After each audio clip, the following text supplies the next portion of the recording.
이집트 교훈이에요. 사람이 죽어서 하늘로 올라가면 지옥과 천당을 결정할 때 딱 두 마디밖에 안 묻는다고 합니다. 살아있는 동안 기뻤냐? 남도 기쁘게 했냐? 이 두 가지 물어서 둘 다 그렇다면 천당, 둘 중에 하나라도 아니면 지옥. 여러분 어떨 것 같습니까? 여러분 이 세상을 떠나면 지옥 갈까요? 천당 갈까요? 네, 맞습니다. 왜 지옥 이야기를 먼저 꺼내느냐면 인생은 한 번밖에 못 삽니다. 이게 마지막입니다. 그런데 우리는 자꾸 더 살 수 있을 것 같은 느낌을 계속 받습니다. 그리고 아직 안 죽었으니까 죽음에 관한 단상을 굉장히 멀리 두고 있는데요. 그렇지 않습니다. 인문학이 왜 생겼는지 한번 생각해 보세요. 인문학을 크게 얘기하면 역사, 문학 예술, 그 다음에 철학 이렇게 얘기하지 않습니까? 근데 역사라는 것은 과거의 삶을 통해서 내 미래를 예측하는 것이고, 철학이라고 하는 것은 세상의 이치를 깨달아서 내 삶을 풍요롭게 하는 것이고, 문학과 예술은 남의 삶을 통해서 내 삶을 제대로 가꾸는 거예요. 근데 인문학이 왜 생겼느냐면 죽음 때문에 생겼습니다. 죽음이 없다면 여러분이 오늘 이 자리에 온 것은 바보짓입니다. 죽음이 없다면 우리가 밥 먹는 것도 바보입니다. 그러니까 죽음 때문에 우리가 살아있는 동안 잘 살아야겠다는 마음다짐을 하는 것이 곧 인문학이고 곧 그게 인생입니다. 인생은 한 번밖에 못 살기 때문에요. 우리가 그런 생각을 해요. 여러분에게 한번 여쭤볼게요. 인생은요, 자꾸 정답이 있다고 생각하는데 인생에 정답이 없습니다. 인생은 명답을 찾아 나가는 거거든요. 인생의 명답을 딱 한마디로 요약을 하면은 잘 놀다 가지 않으면 불법입니다. 여러분 묻겠습니다. 잘 노셨어요? 잘 노셨다면 거의 한국인은 거짓말입니다. 왜냐하면 노는 법을 배운 적도 없고 가르쳐 준 적도 없고 놀게 내버려 두지도 않았어요. 그래서 죽기 살기로 공부해야죠, 취직해야죠, 돈 벌죠, 직장만 해야죠, 아이 키워야죠, 그 다음에 노후 준비하느라고 정신 못 차리죠. 나보다 좋은 차, 아파트, 현금, 펜을 가지려고 애를 쓸 수밖에 없이 산 것이 대한민국의 현실입니다. 그래서 한국인은 놀지 못했습니다. 놀지 못해서 어떤 현상이 나타났냐면요, 한국인은 평균 수명이 지금 아마 83세 됐을 겁니다. 남녀를 합하면은. 그러면은 83년 동안 사는 동안 한국인은 죽기 전에 10여 년간 거의 다 병자로 삽니다.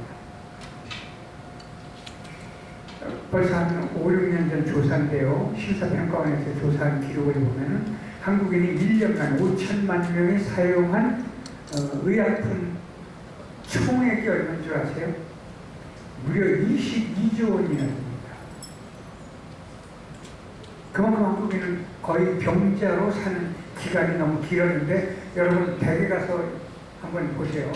제가 한참 전에 경주 있을 때 지진이 났어요. 근데 그때 보니까요, 사람들이 집에 흔들리면은 튀어나올 때 가방, 두 가지를 갖고 나와요. 가방 하나와 비닐봉지 하나. 그게 뭐냐면 가방 안에는 집문서, 통장, 도장, 먼저 이런 서류들, 중요한 서류가 있고, 나머지 비닐봉지는 뭐냐면 전부 약봉지입니다. 여러분 댁에 가서 약상자만 열어보시게요. 얼마나 약이 많은지. 왜 그러면 한국인에게 이 약이 많은지를 한번 생각해 보세요. 놀지 못했기 때문에 제 손을 한번 보세요. 이 텔로미아라는 게 이 세포 끝에 텔로미아라는 게 붙어 있어요. 근데 한국인은 너무 고달프게 고민하면서 어렵게 고난하면서 살았기 때문에 이 텔로미아가 전 세계에서 가장 빨리 짧아진 민족입니다.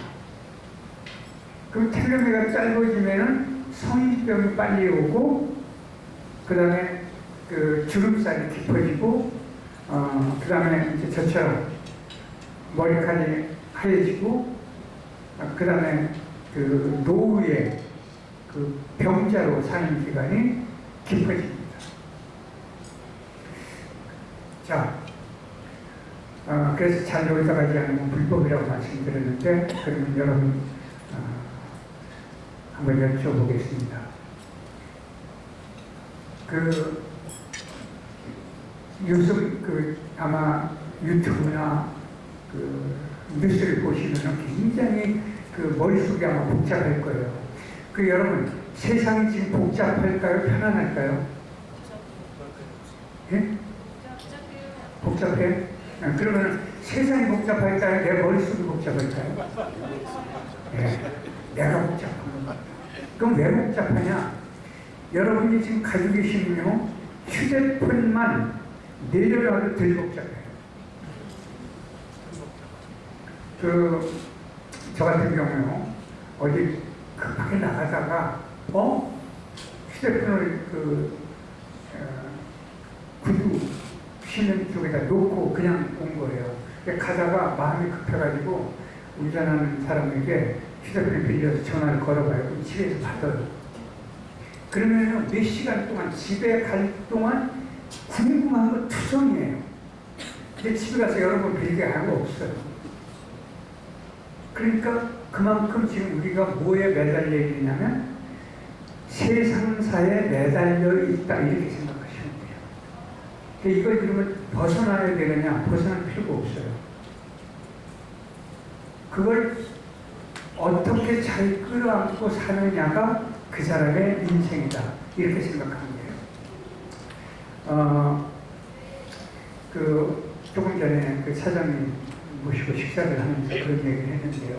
우리 상무님 계셨을 때, 유태인은요, 한국인과 너무나 비슷한 게 많아요.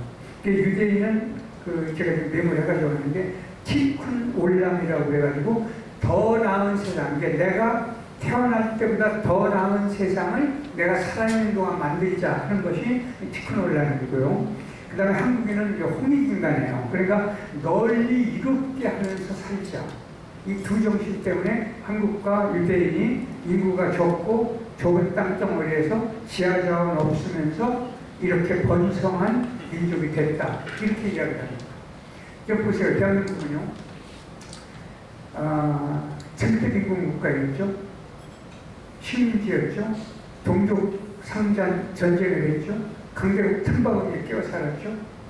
근데 2021년 작년에 유엔 기구에서 선진국으로 명명을 받았습니다.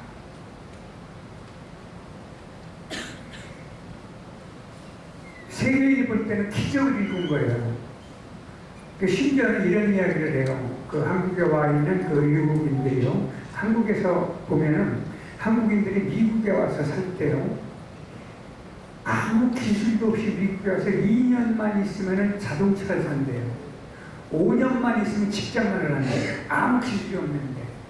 그러면 이런 것이 똑같은 민족이 누구냐면 유대인인데, 유대인은 동족끼리 도움을 받아서 그걸 마련하는데, 한국인은 동족끼리 도움을 받지 않고 이걸 만든다는 거죠. 그러니까 이게 독특하다는 것이죠. 그게 보세요. 지하자원이 없던 대한민국이 지금 세계 경제 10대 강국이 됐어요. 그리고 코로나 시대로 세계가 엉망진창인데 그나마 꼿꼿하게 정기를 이어가는 대한민국. 그러면 이 원인을 우리도 한번 생각해 봐야 될 거 아니에요. 그 원인 중에 아주 기분 나쁜 원인이 뭐냐면 한국인은 놀 줄 모르고 일만 하고 모을 줄만 알고 쓰질 못했다. 그래서 한국인은 나이 들면은 병자로 사는 기간이 그렇게 길다는 것이죠. 자, 여러분에게 한 가지 여쭤보도록 하겠습니다. 행복 어디에 있죠? 내 가슴에, 내 마음에. 물어보면 다 내 마음에 있다고 해요. 근데 묻지 않으면 전부 남이 가지고 있고 마음 밖에 있어요. 그러니까 행복은 어디로 가지고 들어와 줘야 돼요. 행복은 멀리 있는 게 아닙니다. 아주 가까이 있어요. 막노동 하는 두 분이 리어카를 끌고 가다가 학교 앞에 고철더미가 있으니까 그걸 실어다가 동네 고물상에 21,500원을 주고 팔았어요. 이튿날 그 대학에 난리가 났어요. 그게 뭐냐면 고철더미가 아니고 상남대학교 조각과 교수의 3천만 원짜리 조각작품이었어요. 그래서 천안 캠퍼스로 이동하려고 그 교훈에 갖다 놓은 거를 그냥 가져가 버린 거예요. 그래서 경찰이 수송을 해서 금방 찾았어요. 동네에서 찾았는데 더 난리가 난 게 뭔지 아세요? 이 철물이 좀 크니까 고물상에서 몇 토막을 내버렸어요. 자, 이거 어떤 처벌을 했을까요? 이거 갖다 판 막노동꾼 두 분을 어떻게 처벌해야 될까요? 법률적으로. 바로 이게 아름다운 인간의 모습입니다. 그 막노동꾼 두 사람을 불러서 천안 캠퍼스로 데려가서 그 조각작품을 다시 조립해요. 조립하는데 옆에서 잔심부름하게 도와달라. 그 두 사람이 그 조각작품을 만드는데 잔심부름하게 도와줬어요. 그러고서 곱게 그냥 돌려보냈어요. 아름답지 않아요? 그죠? 이런 아름다운 생각과 행동을 하는 것이 진짜 뭐예요? 자유로운 사람. 행복한 사람. 그런 의미 때문에 이 말씀을 드렸습니다. 자, 그 화두를 하나 더 하죠. 여러분, 우리나라가요, 불과 한 20여 년 전까지만 해도 대한민국이요, 귀신 도깨비가 무지하게 많았어요. 그죠? 그 달걀 귀신, 도깨비. 이 많은 귀신 도깨비 지금 어디로 갔을까요? 요즘 혹시 도깨비나 귀신 본 적 있으세요?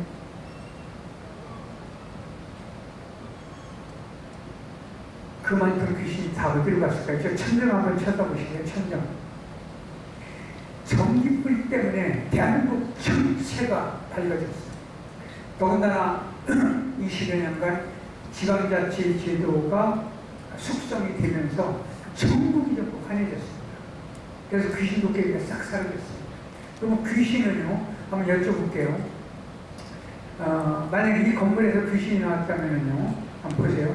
귀신은 여자가 먼저 봤을까요? 남자가 먼저 봤을까요? 여자가. 그러면 낮에 봤을까요? 밤에 봤을까요? 밤에. 그럼 건물 전체에서 어디서 봤을까요? 화장실. 다 하는 얘기죠. 이 귀신은 어둡고 홀로 있고 두렵고 무서울 때 생기는 것이지, 밝은 대낮에 여럿이 있을 때, 기쁠 때는 절대 나타나지 않습니다. 서울에요, 아주 유명한 회사가 있어요. 10수년 전에 귀신 소동이 있었습니다. 어떻게 됐냐면, 여러분 잘 아실 거예요. 서울대학에서 풍수를 전문으로 했던 최창규 교수가 딱 한 방에 해결했어요. 그 회사에서요, 마지막에 여성 책임자가 문을 잠그고 퇴근을 하면서 화장실을 들렸는데 문을 여니까 뭔가 우르르 소리가 났어요. 그래서 그냥 집에 갔고 이튿날 와서 직원들에게 이렇게 말을 했을 뿐이에요. 내가 늦게 화장실에 문을 열었는데 무슨 소리가 났다. 뭔가 있었던 것 같아. 이 한마디밖에 안 했는데 다른 화장실은 괜찮은데 그 화장실에서만 귀신이 나온 거예요. 그래서 그 회사 사장님이 급하니까 최창도 교수를 모셔가지고 이걸 해결해달라. 귀신 진짜 있냐. 그때 그분이 인터뷰를 하고 한 방에 해결했어요. 어떻게 할 줄 아세요? 이 화장실이 옛날 건물이기 때문에 여기도 그렇지만 문을 열면 안에서 스위치를 켜지 않습니까? 그걸 없애고 문을 열면 저절로 전등이 켜지게 만들었어요. 그랬더니 그날부터 귀신이 싹 사라졌어요. 자, 귀신은요, 마음이 어두울 때, 괴로울 때, 두려울 때 나타납니다. 그러면 귀신이 있는 게 좋을까요? 없는 게 좋을까요? 없는 게. 그렇죠. 나쁜 귀신은 없는 게 좋아요. 근데 쓸만한 귀신은 한 마리씩 가지고 살아야 됩니다. 그러니까 뭐 나와 뚝딱 하는 그 도깨비 방면에 가진 그 도깨비 있죠. 이거 한 마리 있는 거 괜찮잖아요. 그리고 알라딘 램프의 요정 같은 귀신 그거 한 마리 들고 있으면 얼마나 편안할까요?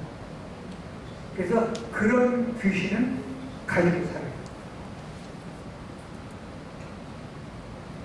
이 귀신을 갖고 산다는 것이 곧 창의 정신이고 창조 정신이고 지혜로움이에요. 그건 이제 결론 쪽에서 제가 말씀을 드릴게요.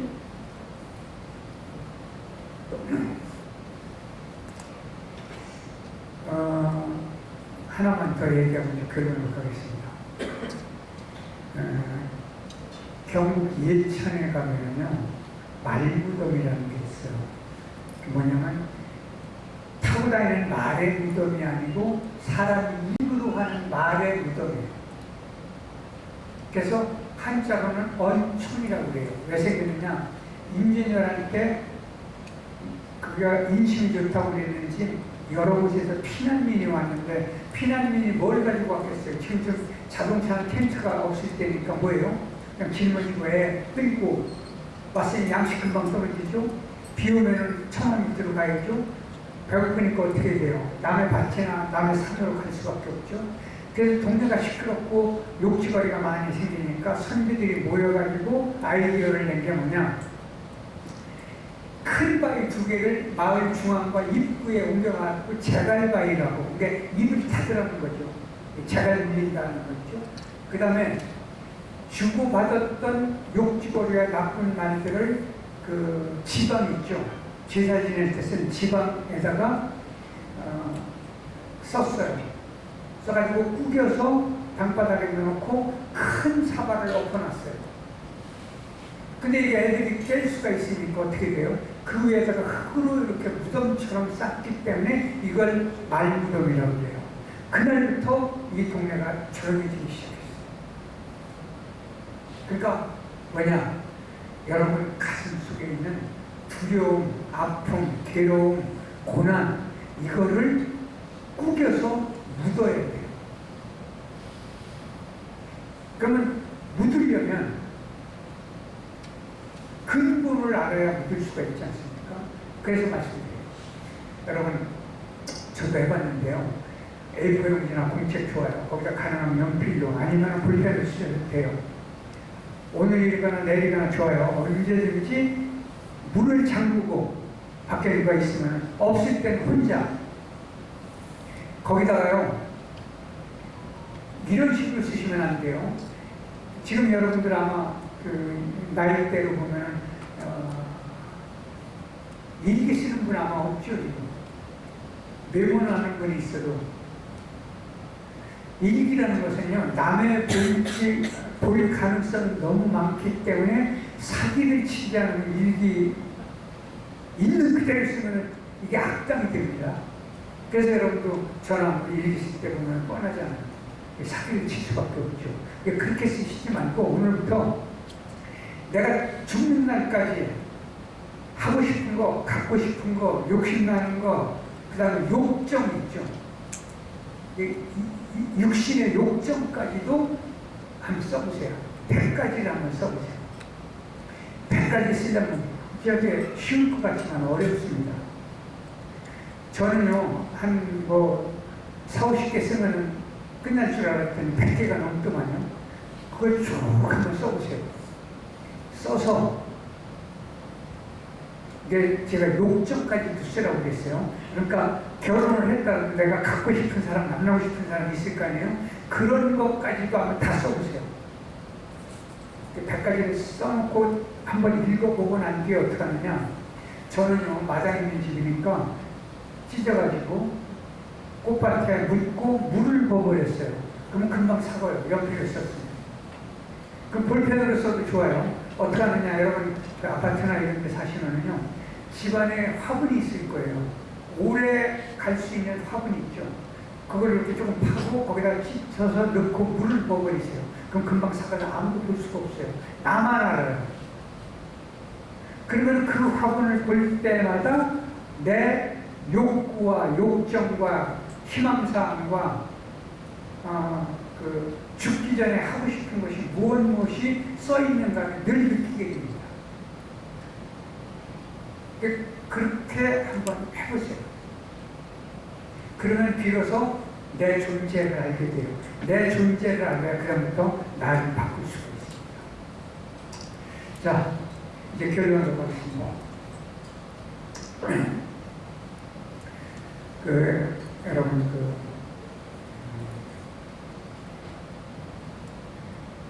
이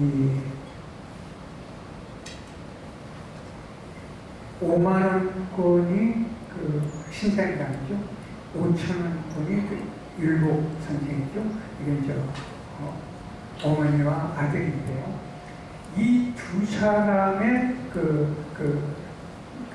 형편의 초상화를 그린 양반이 서울대학교 명예교수죠. 대한민국 최고의 초상화 작가예요. 이분이 한 6, 7년 전에요, 마지막으로 영정을 그렸습니다. 이분이 저를 만날 때마다 다시는 영정을 그리지 않겠다. 저도 그리지 마세요. 그 뒤에는 한 번도 그린 적이 없어요. 이분이 마지막 그린 영정이 어디에 있느냐면 바로 여기 해남의 노우당에 걸려 있어요. 고산 윤선도 선생. 후손들이 와서 애원해도 계속 거절하다가 하도 간곡하게 얘기하니까 이분이 내가 하자는 대로 하게 되냐고 약속을 받고 해남으로 내려와서 400여 년 전에 돌아가신 분의 무덤 3개를 파헤칩니다. 왜 파헤치느냐? 고산 윤선도 선생은요, 작은 집에 둘째 아들이었어요. 큰 집에 아들이 없으니까 제사 때문에 작은 집에 큰 아들 말고 둘째 아들을 양자, 호적으로 옮겨줬어요. 그래서 친어머니, 아버지, 형이 따로 계세요. 이 세 사람의 무덤이 400년이 됐는데 그걸 파헤쳤더니 다행히 유골이 조금 나왔어요. 그래서 DNA 조사를 했더니 어머니는 북방계열, 아버지는 남방계열이었어요.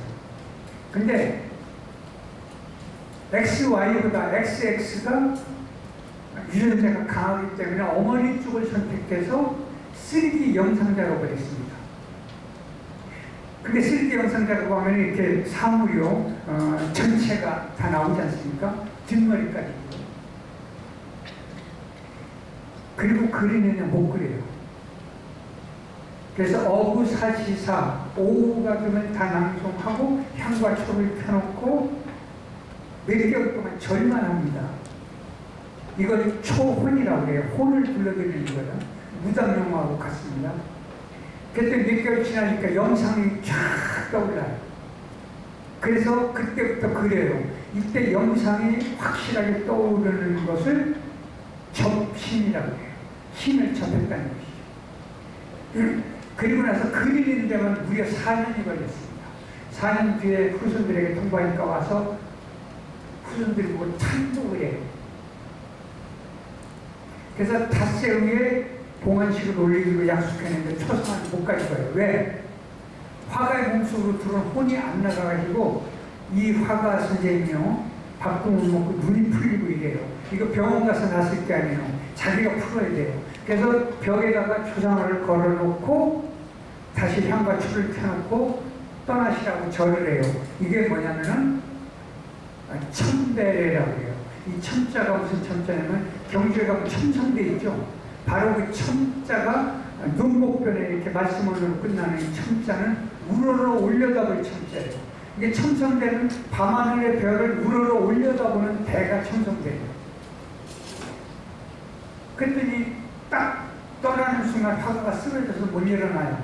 그래서 봉안식을 못 갑니다. 그래서 100여 명의 후손들이 모여가지고 물론 남성들이죠. 봉안식을 올리고 기념사진을 찍는 사진작가가 몰래요. 대형 모니터로 봤는데요. 100여 명의 얼굴이 한 장의 몽타주로 완성된 걸 발견한 거예요.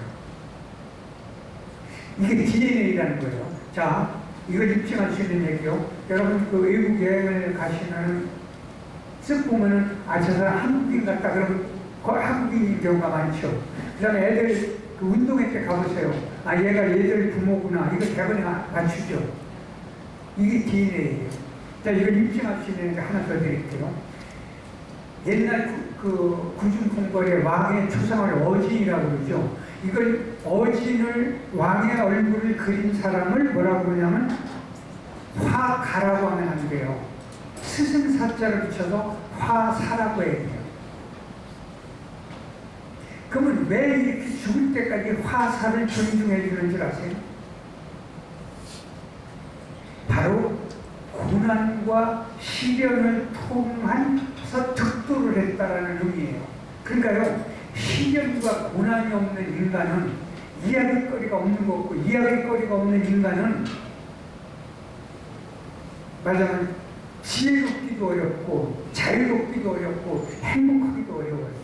그러니까 시련과 고난을 통해서 곧 신화가 되고 명사가 되고 지도자가 되고 지혜로운 사람이 되는 겁니다. 그런 의미를 여러분들 한번 생각해 보세요. 자, 그러면 이 사람은 왕의 얼굴을 본 적이 없어요. 궁궐에 들어가서 임금님의 계신 쪽을 보고 절을 하고 집으로 와요. 그리고 와서 향과 추를 켜놓고 1년이건 2년이건 3년이건 절만 해요. 떠오를 때까지. 목숨이 걸려있기 때문에. 그래서 완성해서 통보하면은 자기가 가지고도 못 들어가고 어사가 대신 갖고 들어가요. 근데 왕이요, 어명을 전하는데 기가 막혀요. 갸륵하다. 용안을 보지도 않고 어쩜 똑같이 그랬냐. 이게 귀신을 한 마리 가지고 있는 것이죠. 자, 결론으로 가겠습니다.